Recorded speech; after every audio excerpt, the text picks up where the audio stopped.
hablando en este programa de cuestiones que tienen que ver con la violencia de género. La pregunta va para Beatriz ahora, la asesora de la dirección provincial. Una persona que se cría en un hogar donde la violencia de género es evidente, cuando conforme en el futuro su propio hogar, ¿va a replicar ese modelo o no necesariamente? A veces partimos de generalidades y cada persona tiene particularidades, no podemos generalizar en las personas, porque si no estamos estigmatizando a quienes han vivido estas situaciones. Hay personas que han aprendido y que pueden vivir otra vida. Siempre es posible cambiar maneras de vivir, cambiar maneras de tratar, porque la verdad que si no nuestro trabajo sería incansable y no tendría esperanzas. No podemos generalizar. Es necesario saber que se puede cambiar y que las conductas humanas también se pueden cambiar. Es un trabajo cultural, es un trabajo de la sociedad, es un trabajo de todas las instituciones, nos afecta a toda la sociedad. Un hogar donde hay violencia nos afecta como sociedad, ¿no? Entonces, yo no soy partidaria de generalizar. Ningún problema, ninguna vivencia es igual a la del otro porque hay personas, porque hay individuos diferentes. Entonces, no debemos generalizar para nada. Siempre hay posibilidades de cambiar y siempre hay herramientas para cambiar y en el Estado podemos trabajar. Para eso todas las ciencias sociales, las ciencias humanas están a disposición de las personas para hacer estos cambios, para ayudarnos a pensar y para acompañarnos en estos cambios, que a veces son difíciles, pero son todos posibles. Mercedes, al principio de la entrevista decíamos si hay mayor violencia de género en la actualidad o si es más visible el problema. ¿Puede pasar que muchas mujeres que consideraban su situación como normal, hoy a partir de la experiencia de otros vean que no es tan así, que eso no debe ser normal? La verdad que sí, la verdad que sí. Así está sucediendo porque también se ha ido tomando, digamos, no solamente se ha hecho más conocido, empezó a trascender de lo privado a lo público, sino que este paso de no poder decirlo y padecerlo, como que es lo que a cada una le tocó, poder empezarlo a compartir y a discutir, ha hecho que otras mujeres prestaran atención y pudieran sentirse identificadas, y a lo mejor aquellas que dijeron basta y tomaron la avanzada en esta situación, ayudaron seguramente a otras mujeres a que empezaran a pensar si esto era correcto, si era justo, si estaba bien. Y en este proceso, insisto, son las organizaciones de mujeres las que tomaron la iniciativa, o sea que han sido las mujeres las que han tomado conciencia de que esta situación era absolutamente injusta, incorrecta, y estas organizaciones de mujeres, como buenas mujeres, han alertado y ayudado a entender esta problemática a otras mujeres. Pero no solamente en situaciones de violencia, sino que han extendido sus saberes, han avanzado explicando los derechos que todas las mujeres tenemos, porque a veces decimos violencia, pero no solamente, como lo explicaba Beatriz, no solamente el golpe, es a veces el dinero, por ejemplo. El varón tiene el dinero y le da determinada cantidad y, digamos, le ordena y le organiza la vida a la mujer, los lugares donde puede ir o no puede ir. Bueno, de hecho, algo que se empezaba a tomar como parte de la cultura y lo natural, se empezó a preguntar, a interrogar, ¿no? En cada comunidad no tienen las mismas características, pero lo que se empieza a entender es, ¿esto es correcto? ¿Esto es justo? ¿Y por qué? ¿Y por qué yo no? Entonces, esta es una muy buena pregunta. ¿Por qué me pasa lo que me pasa? ¿Me hace bien esto que me pasa? ¿Podría ser de otra manera? ¿Cómo tendría que ser? Y creo que estas preguntas y estas respuestas han ido encontrando en otros modelos de mujeres que lo han respondido con acciones distintas. Y bueno, y primero producen ruido, pero después generan la posibilidad de que sea un camino de imitación para para salir de esas situaciones. La justicia argentina, una de las críticas que se le hace es su lentitud para la resolución de casos y en muchos casos la no resolución, ¿sí? ¿Qué pasa frente a la violencia de género? ¿Actúa rápido o tiene esa misma lentitud? Tampoco podemos generalizar. Nosotras sabemos que estamos haciendo una lucha cultural, que esto quiere decir poder visibilizar la diferencia entre ser varón y ser mujer y los que lo afecta y cómo afecta esta sociedad a los varones y a mujeres desigualmente. No todos los jueces tienen la misma mirada.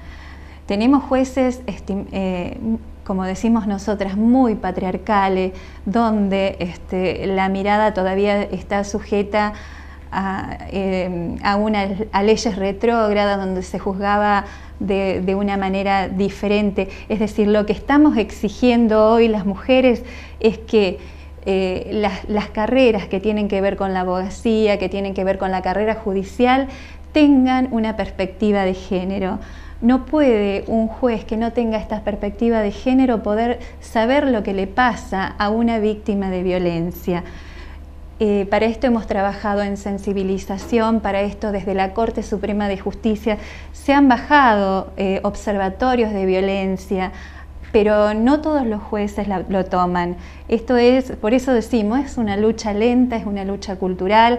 Desde el momento en que dos mujeres llegan a la Corte Suprema de Justicia, también empieza a cambiar la justicia, pero es un cambio lento. ¿Por qué? Porque también la desigualdad está expresada en este sistema, en el sistema judicial que tenemos.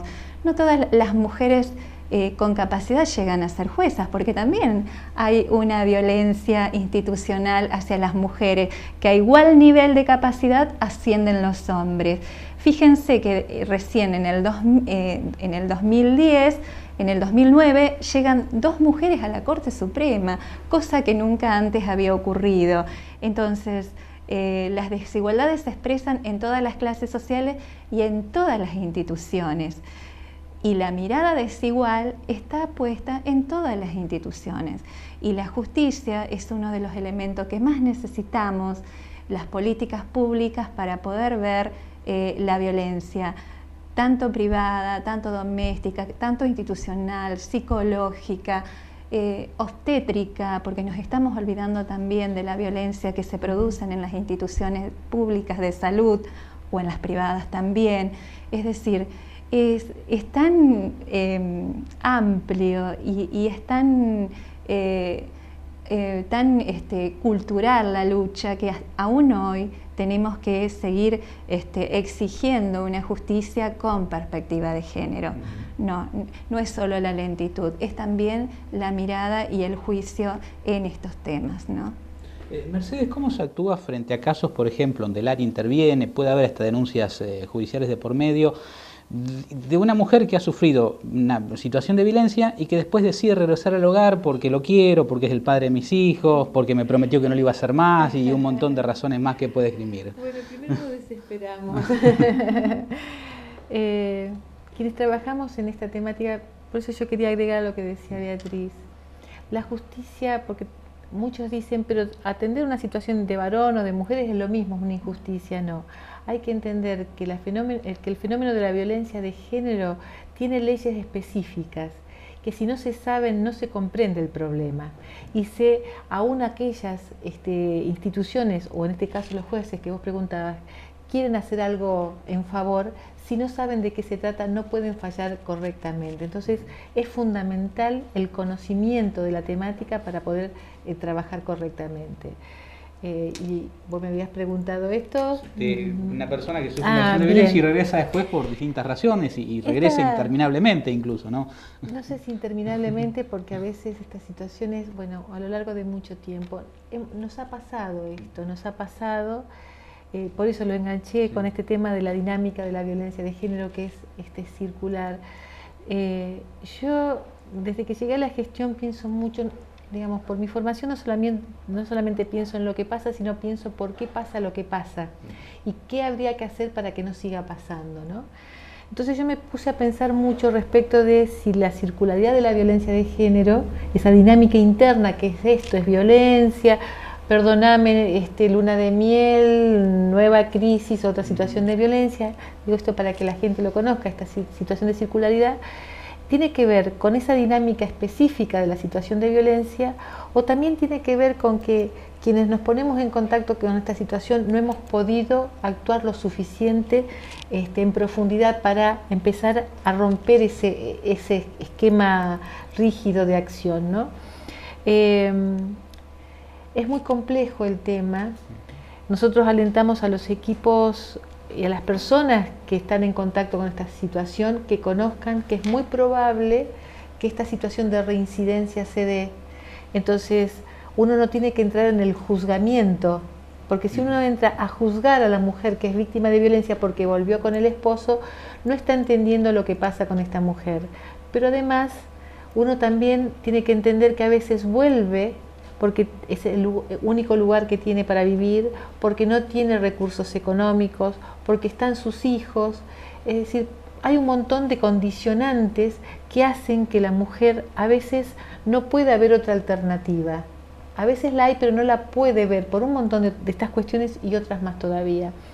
Entonces, ahí me parece que es muy importante la tarea de los equipos de atención, advirtiéndole y siempre quedando al servicio de esta mujer, porque si vuelve y se sintió juzgada, cuando le vuelva a pasar, porque la violencia no para, cuando vuelva a tener una situación de violencia, además no va a tener como vergüenza de volver a ir a recurrir a ese equipo. Entonces siempre tiene que quedar este nexo, esta conexión con los equipos territoriales que la puedan atender, ya sea de salud, ya sea el equipo que sea, ¿no? Bueno, hablas de esta relación circular. Yo sé que Beatriz no quiere generalizar, pero digo, un hombre que cae en una situación de violencia X, ¿sí? ¿Necesariamente puede volver a repetirla?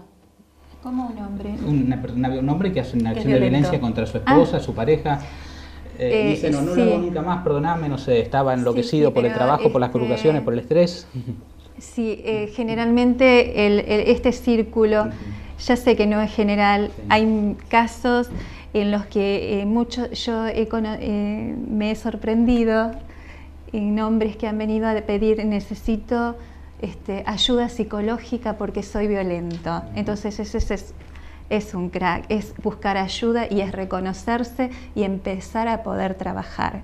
Pero mientras no hagan eso, estas personas ponen en peligro a las mujeres, a sus parejas, a sus hijos, a sus hijas, a sus hermanas, a sus madres, porque no solo es violencia contra la mujer pareja, sino muchas veces contra todas las mujeres que integran su familia o su círculo. Se repite, siempre la mujer vuelve a pedir ayuda, la puerta siempre tiene que estar abierta. Por eso digo que a veces nos falta la pata de la justicia, porque cuando las situaciones se repiten, me parece que la justicia tiene que actuar contra el violento y para nosotras poder trabajar con las personas que fueron violentadas. No siempre es así, sino el tema es que al no haber punición, esta persona sigue haciendo lo mismo y sigue empoderándose más en su violencia, porque nos demuestra que es más fuerte. Al no haber una punición judicial, nos quiere demostrar que es más fuerte. Nosotras entonces tenemos que empoderar a las personas, empoderar a las víctimas, para que ellas puedan sostener un autovalimiento, para que puedan después tomar decisiones desde su lugar sin tener que volver a una dependencia psíquica, económica, jurídica, de todo tipo con este señor. No sé si responde a tu pregunta, porque me perdí en esto de que hay hombres que han hecho este clic, pero son muy pocos, pero existe la posibilidad. No podemos dejar cerradas las puertas. Me gustaría, porque es muy interesante esto que estamos charlando, a la comunidad, porque a mí me parece que tiene que ser un servicio para la comunidad. Si a un hombre le pasa esto que vos decís, vine loco, me puse loco y golpeé a la mujer y se arrepiente. Si efectivamente se arrepiente y fue una situación crítica del momento, no va a tener problema de buscar ayuda junto con su mujer para que esto no vuelva a suceder nunca más. Si este varón no quiere que buscar ayuda, bueno, seguramente va a ser de los varones que esta fue la primera vez, no la única, la primera vez. Entonces busquemos ayuda porque seguramente lo va a volver a repetir. Y ya no le va a hacer falta la excusa de que estaba cansado, ya va a ser una conducta instalada. A Mercedes le pedimos que se quede un poquito más, la despedimos a Beatriz, muchísimas gracias. Gracias a ustedes. Nosotros nos encontramos en el próximo bloque porque junto a Mercedes Martorell estará la directora de Promoción Social y Salud de la Municipalidad de Las Rosas, la psicóloga Gisela Paguito.